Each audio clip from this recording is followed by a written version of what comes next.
শিশুদের পাঠশালা নাকি নেশাখোরদের আড্ডাখানা?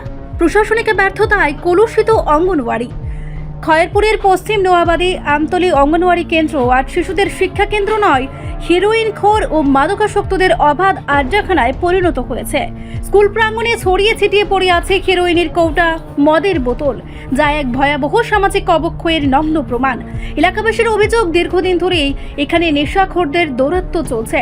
একাধিকবার বিষয়টি দায়িত্বপ্রাপ্ত কর্মকর্তাদের নজরে আনা হলেও কার্যত কোনো পদক্ষেপ নেই। প্রশ্ন উঠছে, কাদের স্বার্থে এই নীরবতা? সরকার শিশুদের ভবিষ্যৎ রক্ষার কথা বলে, অথচ অঙ্গনওয়াড়ির মতো সংবেদনশীল শিক্ষা প্রতিষ্ঠান রক্ষা করতে ব্যর্থ। প্রশাসনের নিষ্ক্রিয়তা ও দায়িত্বজ্ঞানহীনতা আজ স্পষ্ট। ক্লাব, জনপ্রতিনিধি ও দায়িত্বপ্রাপ্ত দপ্তর সবাই কি কেবল দর্শকই?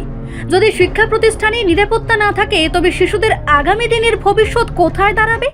এলাকাবাসীর জোরালো দাবি, অবিলম্বে স্কুল চত্বর নেশামুক্ত করতে কঠোর ব্যবস্থা নিতে হবে, নচেত এই অবহেলা আগামী দিনে আরো ভয়াবহ পরিস্থিতির জন্ম দেবে।